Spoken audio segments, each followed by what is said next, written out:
Doraemon का यह episode बहुत ही ज्यादा स्पेशल है। एपिसोड शुरू करने से पहले मेरी आपसे एक छोटी सी रिक्वेस्ट है, कृपया वीडियो को लाइक करके चैनल को सब्सक्राइब कर लें। एपिसोड की शुरुआत में हम नोबिता, जियान, शिजुका, सुनियो और डोरेमोन को देखते हैं। वे सभी लोग फिशिंग करने के लिए एक आइलैंड पर जा रहे होते हैं, लेकिन नोबिता को बोट में ही उल्टी आने लगती है। थोड़ी देर बाद वे लोग आइलैंड पर पहुंच जाते हैं। आइलैंड पर पहुंचने के बाद सुनियो नोबिता को डराते हुए कहता है, इस आइलैंड के आसपास एक बहुत ही खतरनाक मछली रहती है और वह मछली बड़े बड़े जीवों को भी खा जाती है। ये सुनकर डोरेमोन और नोबिता बहुत डर जाते हैं। ये देखकर जियान और सुनियो उनके ऊपर हंसने लगते हैं। फिर डोरेमोन अपने फिशिंग हुक के अलावा 22वीं सदी से और कई सारे गैजेट्स निकालता है। डोरेमोन शिजुका से कहता है, मैं नोबिता के पास जा रहा हूँ। यह कहकर डोरेमोन नोबिता के पास चला जाता है, लेकिन तभी वहाँ पर जियान और सुनियो आ जाते हैं और वे लोग डोरेमोन के गैजेट्स देख लेते हैं। इधर हम नोबिता को देखते हैं जो बहुत परेशान होता है। डोरेमोन नोबिता को वह फिशिंग रॉड देता है और कहता है, तुम इससे फिशिंग करो, इसकी मदद से तुम बहुत सारी मछलियाँ पकड़ सकते हो। तभी हम जियान को देखते हैं जो डोरेमोन का गैजेट लेकर पानी में उतर जाता है और डोरेमोन के उस गैजेट को पकड़कर जियान वहीं पर स्विमिंग करने लगता है। नोबिता भी डोरेमोन के फिशिंग रॉड से मछली पकड़ने लगता है और तुरंत ही नोबिता के हुक में एक बहुत बड़ी मछली फंस जाती है।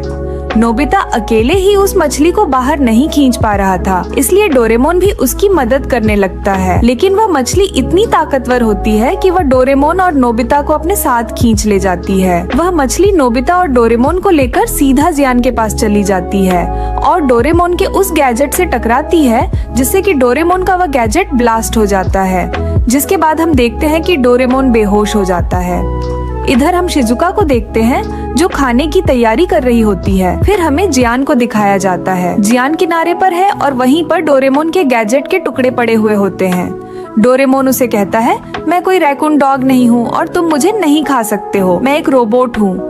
और ये बोलकर डोरेमोन रोने लगता है। तभी नोबिता वहाँ पर आता है और वह आकर उसे बहलाता है। जिसके बाद नोबिता उस आदमी से कहता है, यह मेरा दोस्त है। यह सुनकर वह आदमी डोरेमोन को छोड़ देता है। जिसके बाद डोरेमोन और नोबिता उस आदमी से पूछते हैं, यहाँ से टोक्यो कितनी दूर है? जिस पर वह आदमी कहता है, मैंने आज तक टोक्यो का नाम नहीं सुना है। डोरेमोन और नोबिता को कुछ भी समझ नहीं आता कि आखिर वे दोनों कहाँ हैं। तभी डोरेमोन को याद आता है कि हम यहाँ आने से पहले उस गैजेट से टकराए थे, जिसकी वजह से हम पुराने समय में आ गए हैं। डोरेमोन वापस 21वीं सदी जाने के लिए अपने पॉकेट से टाइम बेल्ट बाहर निकालता है, लेकिन तभी डोरेमोन को पता चलता है कि उसके पास उसका पॉकेट नहीं है। और यह जानने के बाद डोरेमोन और नोबिता बहुत घबराते हैं। नोबिता डोरेमोन से कहता है, आखिर तुम इतने लापरवाह कैसे हो सकते हो? तुमने अपनी पॉकेट गंवा दी तो हम यहाँ से कैसे जाएंगे? डोरेमोन और नोबिता के बीच लड़ाई हो जाती है। तभी वह आदमी उनके पास आता है। कुरो डोरेमोन और नोबिता से कहता है, चलो खाना तैयार है। जिसके बाद डोरेमोन और नोबिता कुरो के साथ बैठकर खाना खाने लगते हैं। डोरेमोन और नोबिता कुरो के घर की दीवारों पर उस बड़ी सी मछली की कई सारी फोटो देखते हैं। कुरो उन दोनों से कहता है, मैं इंक की मदद से मछलियों की ऐसी फोटो बनाता हूँ। डोरेमोन कुरो से कहता है,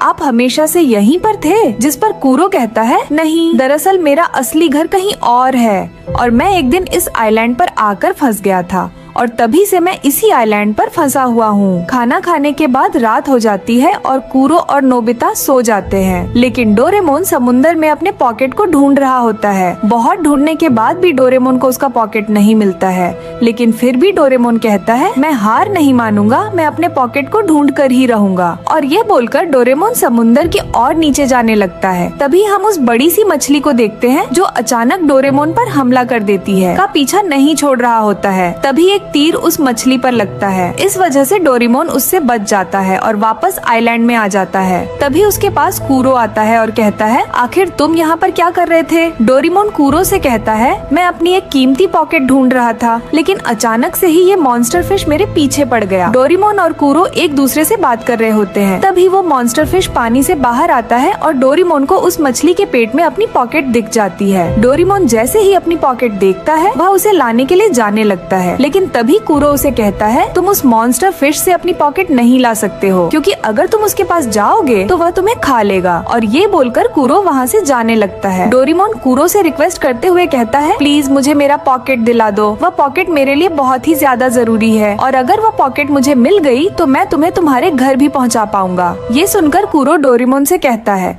ठीक है, मैं तुम्हारी मदद करूँगा। अगले दिन हम देखते हैं कि कूरो फिशिंग रॉड के रस्सी में डोरेमोन को बांध देता है ताकि उसे वह एक चारे की तरह यूज कर सके, जिससे वह मॉन्स्टर फिश डोरेमोन को खाने आएगी और वे लोग उस मॉन्स्टर फिश को पकड़ पाएंगे। लेकिन डोरेमोन को चारा बनने में बहुत डर लग रहा था।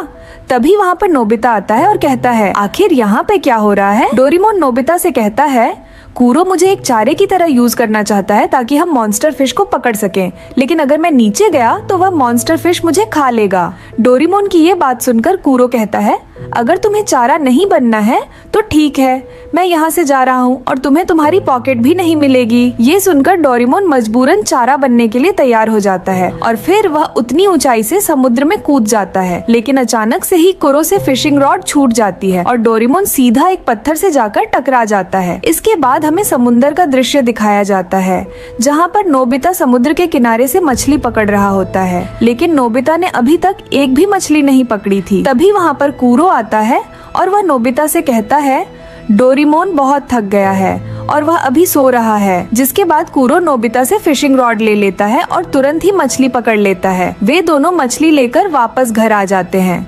तभी हम देखते हैं डोरेमोन उठ जाता है और वह चिल्लाने लगता है। नोबिता भी वहाँ पर आ जाता है और वह डोरेमोन से कहता है, तो तुम उठ गए? कूरो डोरेमोन से कहता है, तुम ऊंचाई से नीचे गिर गए थे और बेहोश हो गए थे, लेकिन अब तुम उठ चुके हो। इसके बाद वे लोग एक साथ बैठकर खाना खाने लगते हैं और खाते हुए सोचते हैं, आखिर हम उस मॉन्स्टर फिश को पकड़ने के लिए क्या चारा दें। तभी डोरेमोन को याद आता है कि वह मॉन्स्टर फिश रेड टेल की वजह से उसके पीछे पड़ गई थी।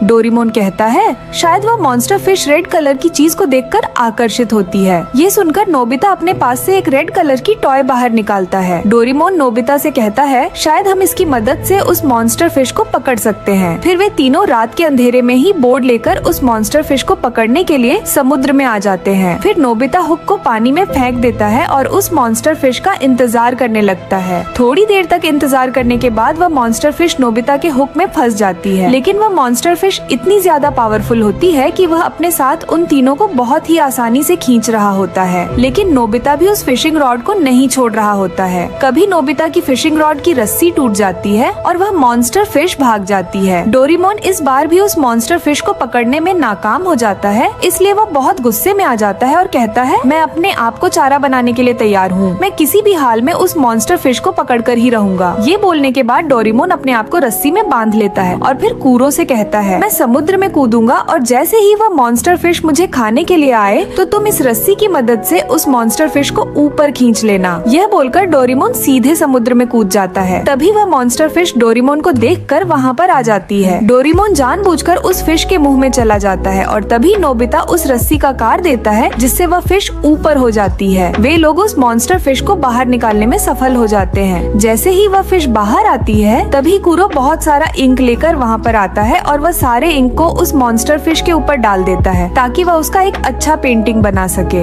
अगले दृश्य में हम देखते हैं डोरेमोन और नोबिता एनीवेयर डोर से कूरो को उसके असली घर पहुंचा देते हैं। कूरो अपने असली घर आकर बहुत खुश हो जाता है और वह डोरेमोन और नोबिता का शुक्रिया करता है। इसके बाद डोरेमोन और नोबिता भी वापस 21वीं सदी में आ जाते हैं। डोरेमोन और नोबिता जियान और शिजुका से बात कर रहे होते हैं। तभी वहाँ पर सुनियो एक बुक लेकर आता है जिसमें वह मॉन्स्टर फिश होती है और उसे पकड़ने वाला नीचे कूरो होता है। तभी हम देखते हैं कि उस मॉन्स्टर फिश के मुंह में डोरेमोन है। यह देखकर जियान, सुनियो और शिजुका बहुत ही हैरान हो जाते हैं। नोबिता डोरेमोन से कहता है, तुम कूरो की वजह से फेमस हो गए। और डोरेमोन का ये स्पेशल एपिसोड यहीं पर समाप्त हो जाता है।